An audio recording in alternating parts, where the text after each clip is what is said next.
Then sometime last year, this UFO crashed into our building one night. Oh, man. Got a call from the alarm company that something was going on and came immediately to find this stuck in the side of the building. Fits up there. Yeah. Just keep it up there, you know? Yeah. The city has actually embraced it and have determined that they like it and it can stay. So that was good. Beautiful. And that's you inside of it, right? It appears to be. Yeah, someone that looks like you, maybe trying to replicate. That was not my idea. No, of course not. But the artists who did the lighting decided it was a funny thing to put me inside it.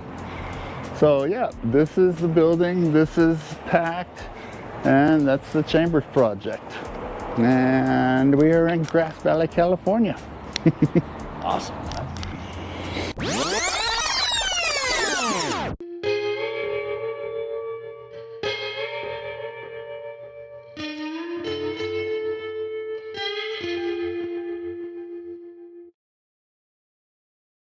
Hey everybody, welcome back to Bay Area Babylon, your guide to the other side. And today we're taking a Bay Area Babylon road trip adventure out to a small little town up in the Sierra Nevada foothills called Grass Valley. And I actually stayed here overnight at the Holbrook Hotel here. It's a historic, beautiful place here. If you ever get the chance to come out to Grass Valley, by all means, stay here at the Holbrook. I'll do a walkthrough inside right after this to show you the gorgeous inside, but this place has had tons of famous people stay here throughout the years. It's supposedly haunted and just absolutely one of the best hotels in America, I'd say. And it's been voted and ranked that way as well, too. As you can see, it's been around since 1853. And the bar downstairs has been around since 1852. They built the hotel around it. But what we're here today to do and see is visit a buddy of mine named Brian Chambers. He owns and operates one of the most amazing psychedelic art galleries on the face of the planet. And let me tell you, the Chambers project is not to be missed.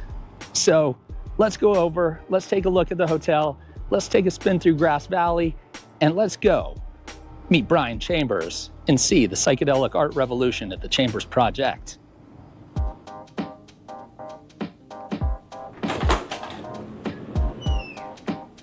So I got to stay here in the infamous, the world famous Holbrook Hotel. And if you're ever this way ever, stay here. It's amazing, it's beautiful. It's been around for ages. It's got a cool little elevator here.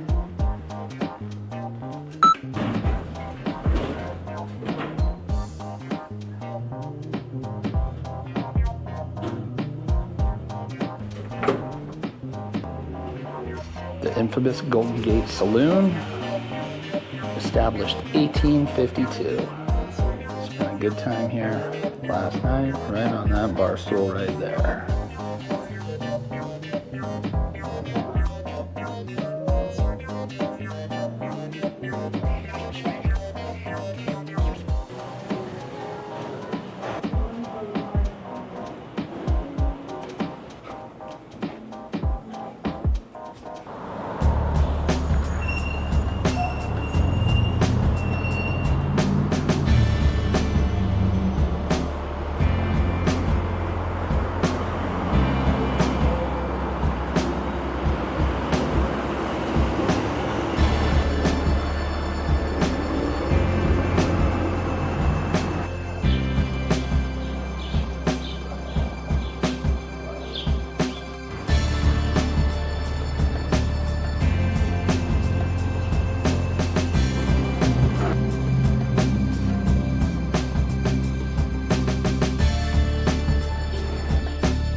We're here at the Chambers Project with the owner and curator, Brian Chambers.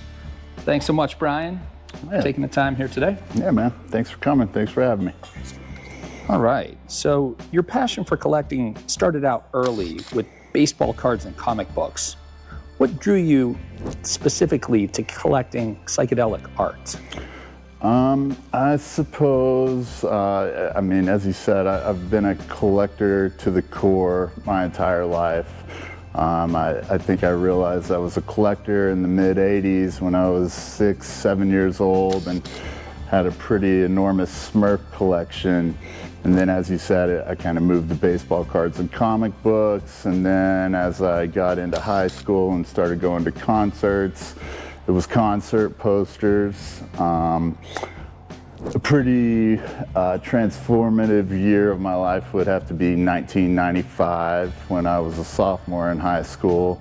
That's when I read the book Fear and Loathing in Las Vegas, and that's also when I happened to be in science class, and my science teacher had an Alex Gray poster on the wall.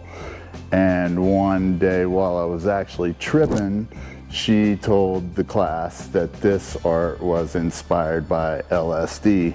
So that was definitely, you know, an aha moment for me. And that's kind of where my research into psychedelic art began, I would say. That's what really opened my eyes to, okay, this art clearly looks great on psychedelics, but there must be something else going on out there. And so that's where my research into the whole field of psychedelic art began. What led you into taking psychedelics for the first time? I would have to say concerts, Pearl Jam. Pearl Jam was the first show that I ever went to on acid, and I definitely really enjoyed that experience and wanted more. And so I think, yeah, that was definitely, you know, a pretty amazing moment, and led to a lot of more moments like that in the future, you know. So that, yeah, I mean, music and acid, they go together kind of like peanut butter and jelly, right? What was your first major art purchase?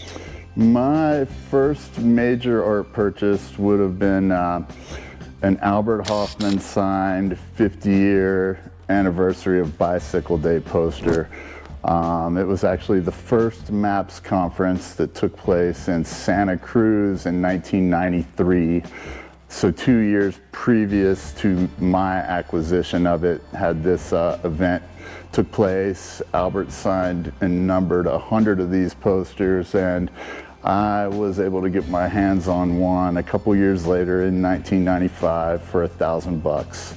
And that was a lot of money as a sophomore in high school, and that was kind of the moment that I realized, okay, I guess you're an art collector at this point.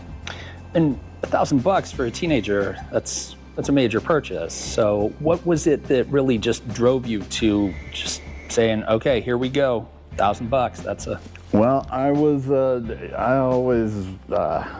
mean, I started mowing yards when I was 11 years old, so I was always a hustler, and I always liked making money. So, you know, I was just very fascinated by psychedelic culture, and after I discovered the psychedelic side of life, I could quickly tell that it was going to be a major piece of the rest of my life. So, you know, for me, I believe that, you know, LSD and the other psychedelics have played a major role in creativity and the culture behind it.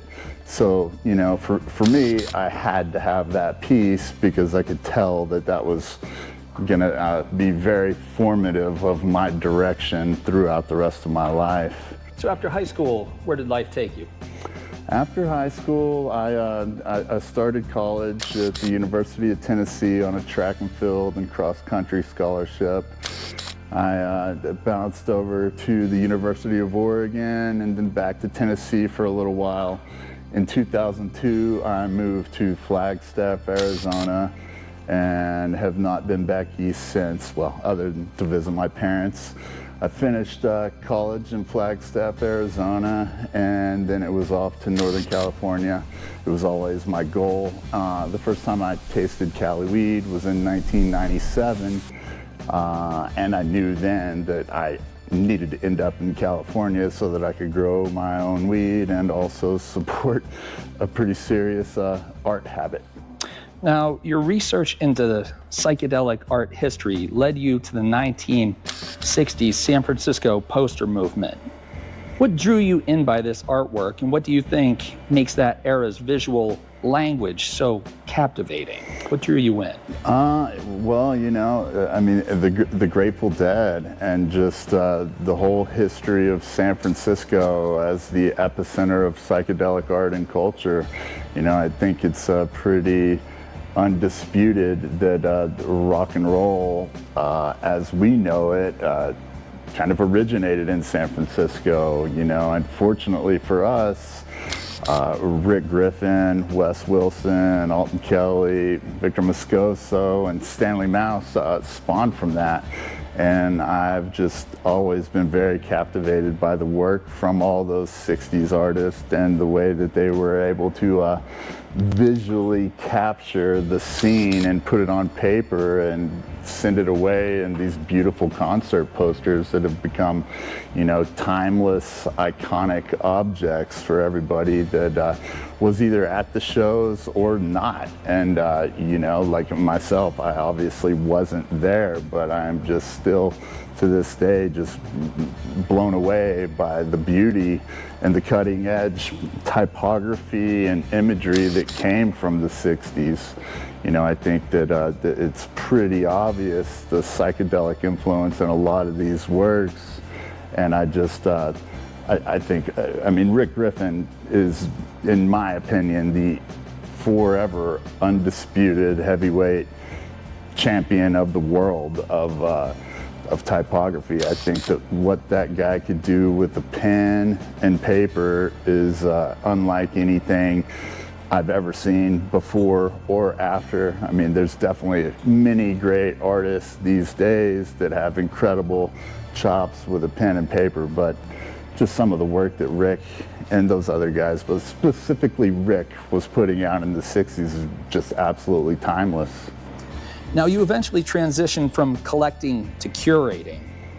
What was this decision for making the shift?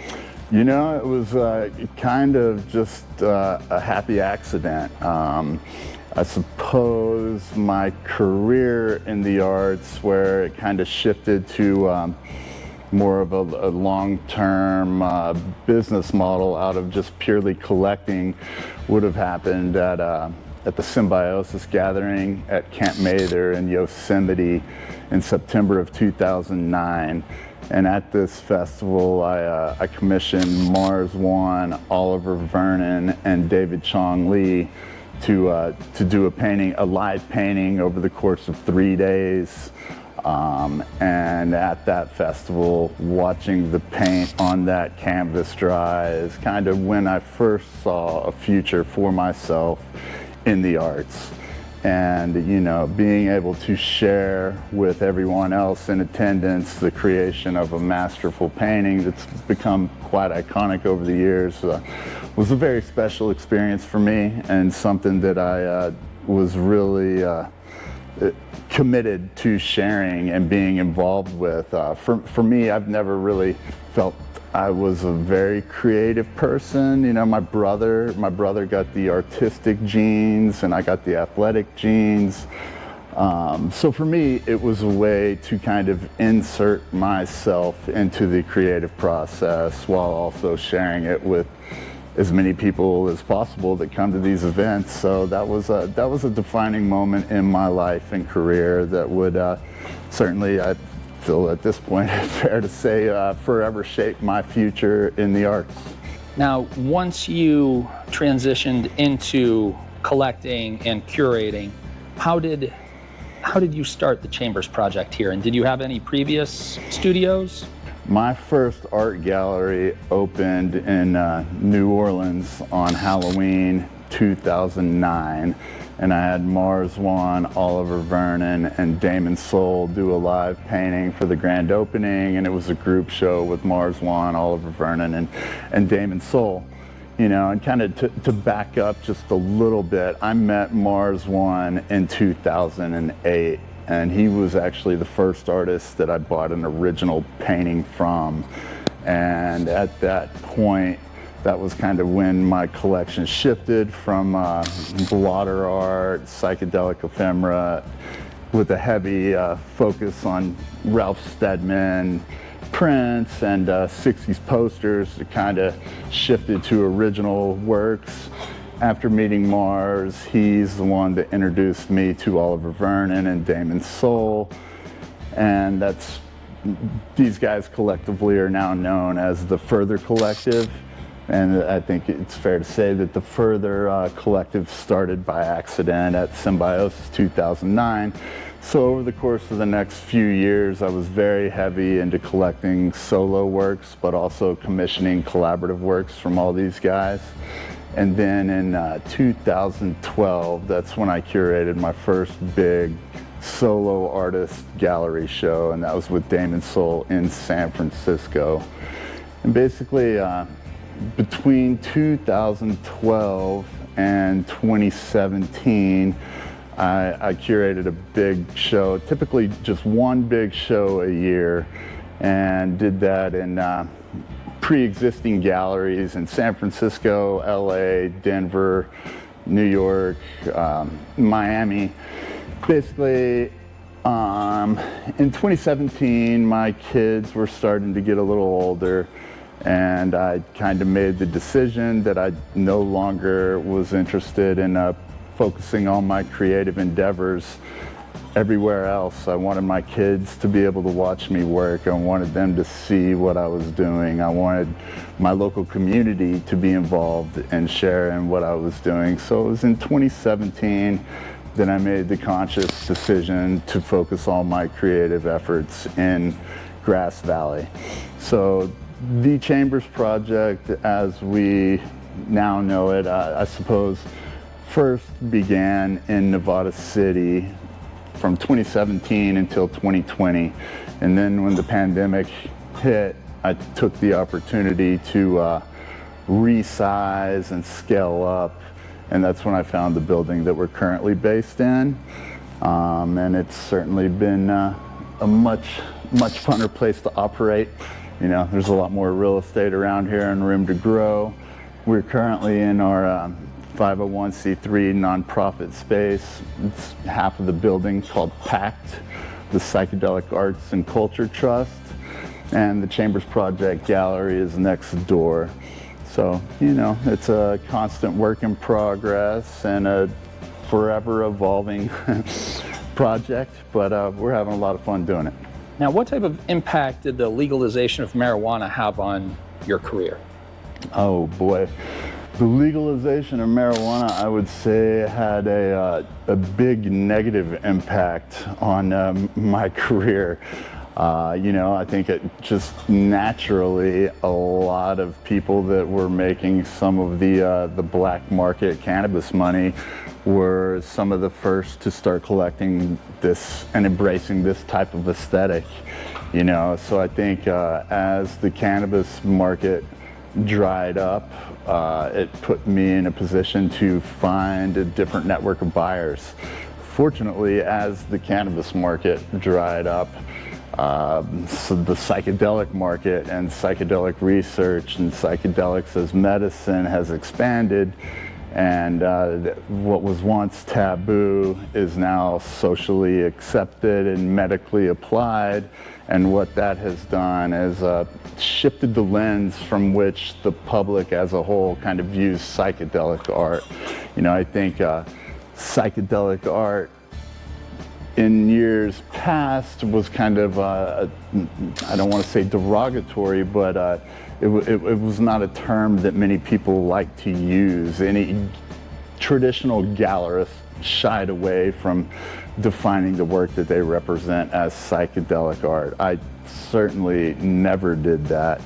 And fortunately for me, I didn't really ever feel like I had to play by the traditional fine art world rules, because I made my own money, and I wasn't too concerned about what everybody else thought. I was more concerned with what I thought, and I think it's impossible to look at works such as this and not define them as psychedelic. Now, Brian, what qualities do you look for in an artist before you feature their work? I think I just look for something that's unique to them. I always tend to gravitate towards work that is unreplicable. For me, my personal taste is typically free of form. I like to look at things and wonder what it is that I'm looking at. A lot of people like figurative works and representational works. For me, that's a big difference between psychedelic art and the parallel to visionary art. I think a lot of the visionary art, while being technically brilliant, is less interesting to me personally because it's very clearly trying to convey a particular state of mind or experience. I like to wonder what it is that I'm looking at, and anyone that can create works that sparks wonder in my mind is typically where I kind of start. I like to I like to find works that just make me wonder, and that's I suppose where I start when looking for new artists.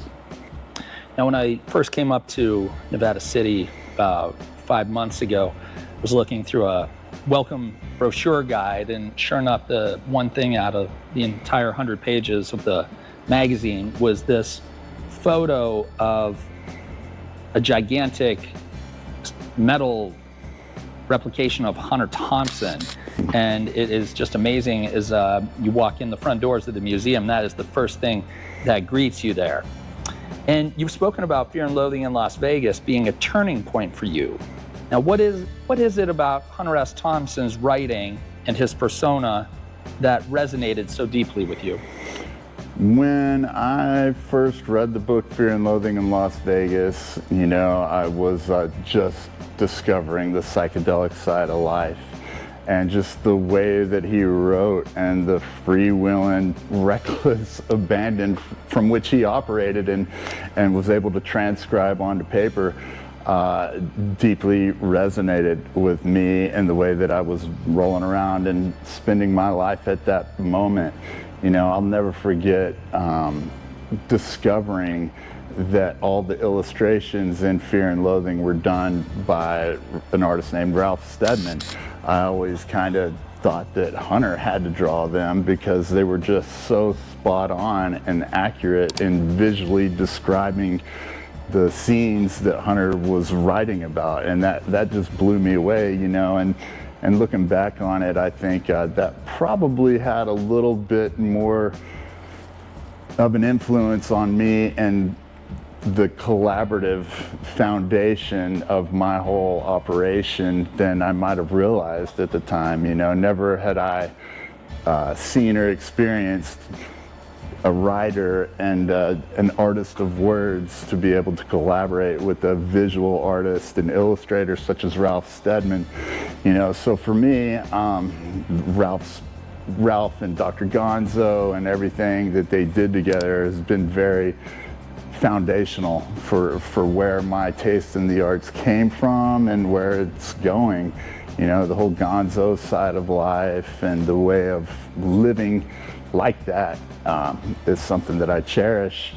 So for me, I started producing bronze, 3D sculptural bronze for artists in 2011, and then in 2014 had the idea of producing a bronze Dr. Gonzo sculpture, and I was able to get it through to Ralph, and he gave me the opportunity to create it, and that was his first bronze project, and we nailed it. I knew that I had the team to execute. Ralph made it very clear from the beginning that he was willing to collaborate and help create the posture and the backside of a two-dimensional drawing, but that I ran the risk of spending a lot of time and money on a project that might never see the light of day because he was not going to sign off on it or endorse it, and we were never going to be able to release it if he did not like the finished product. Fortunately for me, I knew that I had a killer team that could execute, and we did. And it worked out great. At first we did the small Dr. Gonzo bronze in 2015, and it was such a success that we decided to scale it up into a 6.5-foot version the following year, which was actually the same height as Hunter Thompson. And it's been a lot of fun working with Ralph, and I think we can all agree that the sculpture created is pretty amazing. Yeah, I'll tell you, those illustrations just are striking throughout Fear and Loathing, and he just captures the good doctor so well. And I remember the first time I'd heard about a writer, Hunter Thompson, but I think the first time I actually got turned on to it was when a couple buddies of mine, we were in college at the time, mid-90s, I would say, and the movie came out, and we went to go see that in the theaters, and where a couple of my buddies were just kind of lost interest in it. I just couldn't take my eyes off of it, and then found out it was based off a book, and then my whole tale with Hunter Thompson and whatnot kind of started with that, my whole fascination with him, and just the drawings. Have you collaborated with with Ralph on any other projects? Yeah, we've done 3 bronze projects, well, 4 if you count the life-size Gonzo. In 2020, we collaborated on the Kentucky Derby bronze. The Kentucky Derby in 1970, that was Ralph's first trip to America, and that was him and Hunter's first project together. So for the 50-year anniversary of Hunter and Ralph's first assignment, we created the Kentucky Derby bronze together, and we're supposed to release it at the Derby that year, where Ralph was to be the guest of honor, and unfortunately COVID shut it down that year, and we didn't get to release it there. But yes, we have the Kentucky Derby bronze, and we've also done a bronze of the Hitchhiker. Now, given your passion for Dr. Gonzo and gonzo culture, have you ever considered curating an entire exhibit dedicated to the visual side of Hunter S. Thompson's world? Absolutely, yeah. That is something that I've definitely dabbled in. I last year showed the entire collection of Fear and Loathing originals together for the first time, and that was a ton of fun. I do have some partners that I'm speaking with and have been working with for many years that come from more of the Hunter Thompson angle. And together we will absolutely put together a mind-blowing show of Hunter and Ralph and their entire career together at some point. Now, if you had to describe the gonzo spirit in one single piece of art from your collection, what would it be and why? That's tough, but I'd have to say that the first collaboration from Symbiosis, because that was absolutely gonzo. That's one of the reasons that I love commissioning these guys to do live collaborative pieces, is because I want them to take chances. I want them to be loose, and I want them to do things that they wouldn't normally do in their studios. That's the beauty of these collaborative projects, to me at least, is providing an opportunity and encouraging artists to take chances. And to me, that's probably what gonzo represents. It's like, lay it all on the line, go hard, go fast, go hard, and take chances, see where you end up. And I think it's been a lot of fun, and it's worked out, and everybody's learned a lot. Now, the Grateful Dead played a huge role in psychedelic culture. How did their music influence your journey as a collector and a curator? I know we touched on the concert posters, but how did their music specifically influence you?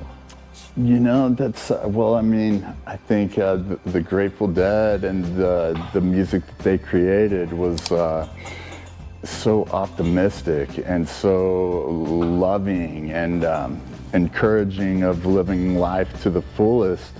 I think what's really continued to draw me to the Grateful Dead, though, a lot of it certainly has to do with the artwork that was created behind them. You know, for me personally, in my taste, I believe that some of the most legendary concert posters and album covers were created for and around the Grateful Dead.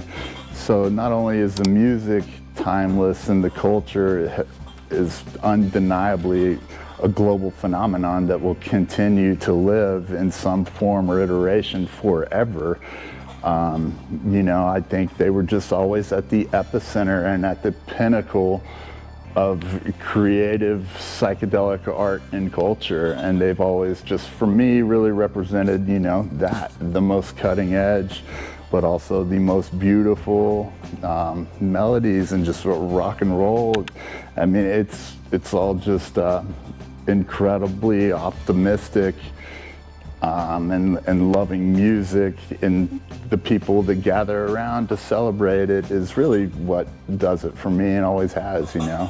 Now, you've curated and collected works from artists who designed some of the most iconic Grateful Dead posters ever. What do you think made their visual style so connected and intertwined to the band's music? You know, it's,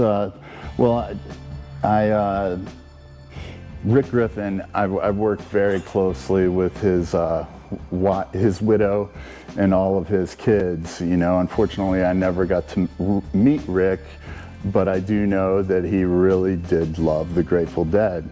So I also know that he loved Jimi Hendrix, you know. So what I have found through my years of collecting and getting to know everyone that was as close to Rick as they were throughout their lives is it typically translated in the works that were created for the bands. You know, I think a lot of his best and most iconic works were done for the Grateful Dead. So, you know, I think, his artistic prowess just shined when he was collaborating and working with entities that he loved. And I think it's pretty obvious, you know, you see the Oxa Moxa album cover, the Flying Eyeball for Jimi Hendrix, those were just timeless, iconic moments in time that he was able to capture in a visual vocabulary that will, you know, will forever be iconic. Ryan, have you ever considered curating an art exhibition or show dedicated solely to the art and visual legacy of the Grateful Dead? Absolutely. In January of last year, January of 2024, I realized that December 4th of 2025 was the true 60-year anniversary from when the Grateful Dead changed their name from the Warlocks to the Dead at the San Jose acid test. And I kind of, at that exact moment, I began planning a 60-year retrospective that I've been working on ever since. We will be opening that on Saturday, December 6th of this year. And it is without doubt the most ambitious project and show I've ever attempted, but it's also going to be the most gratifying. And the work that I've been able to acquire in the building of this show is something that I really can't wait to share with everybody, because it's going to be a monumental show. And I promise you, if you're a Grateful Dead fan and a fan of psychedelic arts and culture and the whole history behind it, you will want to be here for this show, because it is going to be mind-blowing. Now, Deadheads have a unique relationship with art. From bootleg t-shirts to intricate concert posters, how do you think their appreciation for visual art compares to traditional collectors? You know, that's interesting. I think, yeah, I mean, as you said, like the bootleg t-shirts and the backstage passes, the ticket stubs, I think there's so much visual history that's aligned with the Grateful Dead and has been throughout the last 60 years that I think, you know, the Deadheads, as I have found them personally, are oftentimes very passionate collectors. You know, I think a lot of the original work that was created for the dead has been hidden away in various, locations throughout time. So I don't think there's been many opportunities for all the deadheads to be able to gather and celebrate all of the original works that preceded the posters and the album covers that everybody has gotten to enjoy their entire life. So for me, I'm very excited to provide an opportunity to be able to show all this stuff together and to tell the stories and to build the narrative and to just show the chronological development of all these iconic images that whether or not people know that they were done for the Grateful Dead, they've seen a lot of this stuff. A lot of this visual vocabulary is kind of ingrained in the minds of many people, and they might not know that it was created by Rick Griffin or for the Grateful Dead. So I'm very much looking forward to the opportunity to be able to provide the context and the history and to show it all together. I think it's going to be a lot of fun. Absolutely.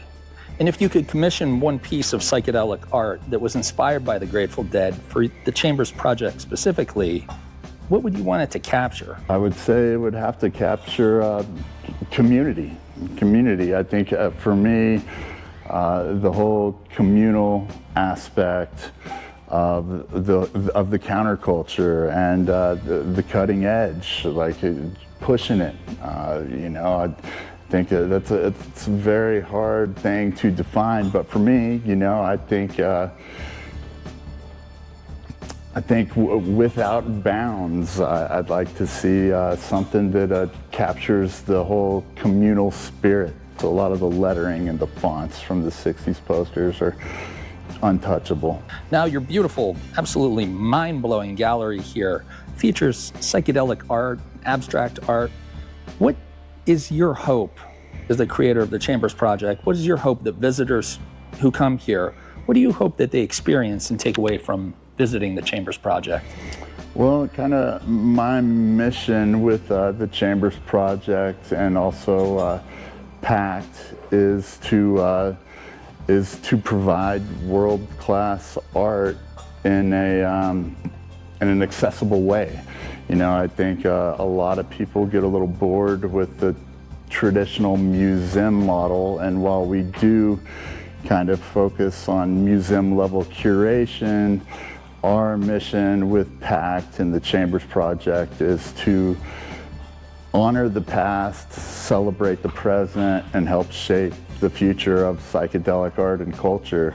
So really for me, what I cherish most is bringing world-class artists and legendary art to the town of Grass Valley so that my community and anyone that is interested in this stuff can meet the artists, meet the creators that made it, but also share in the beauty and the timelessness of all this art in a pretty chill location where we're not, we're open to anybody. Everybody's welcome here, and we've got a killer community, and that's my mission, is to just share this stuff with as many people that like to see it and experience it.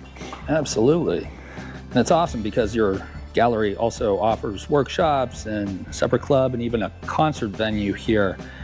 Are there any plans to expand or any plans for the future here? Yeah, we've got all the plans drawn up, and our intention is to remodel the PACT side of the building prior to the Grateful Dead show in December. So over the course of the next 6 months, this space within the building will transform and be much more, there's going to be a lot more wall space, and there's going to be a lot more opportunity to host bigger level events, and just, the bones are here. Now we just got to build it out into a way where we can, we're going to connect the two spaces, and we're going to have a significant amount more of exhibition space so that, we can think bigger and curate bigger and just go bigger from here on out.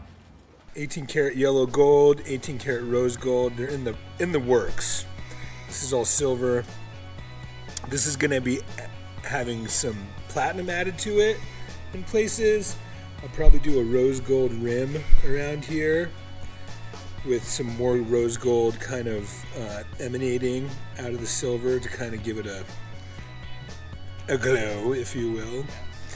This will have black diamonds on the legs in this border part, white diamonds in here. There's going to be a color fade of sapphires. You can see kind of right here how the stone layout is marked out. And these are also going to be colored sapphires too. White diamonds in the tiers. Probably a white diamond right as the sparkle in the eye, and then black diamonds around it. And this is going to be kind of like a sunset. So there'll be a ruby sun with color fading kind of like orange to yellow to light blue to purple.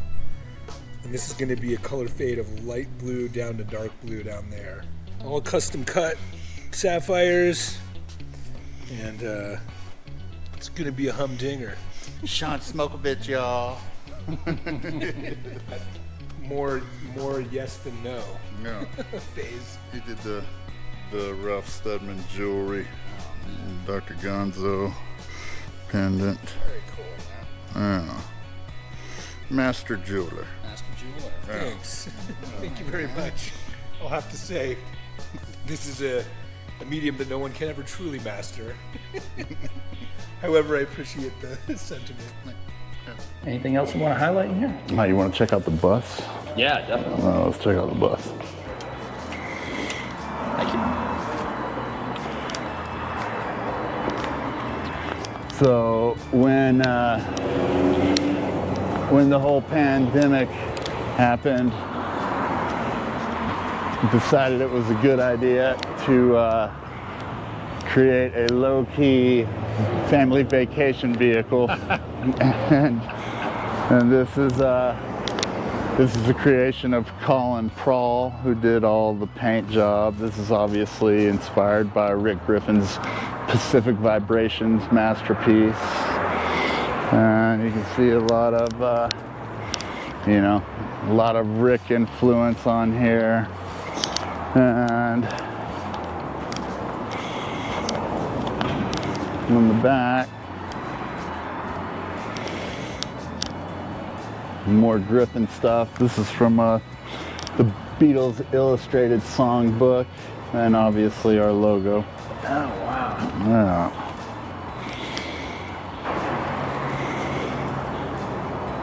Did you really take this out on road trips? Oh yeah, yeah. It's got a Cali king bed in there for me and my lady, and a full-size futon that pulls out for the girls. Oh, wow. That's cool, fun. man. That's fun ripping this thing around. I'll bet. Yeah. Then Probably a good thing to do during the pandemic. yeah, definitely.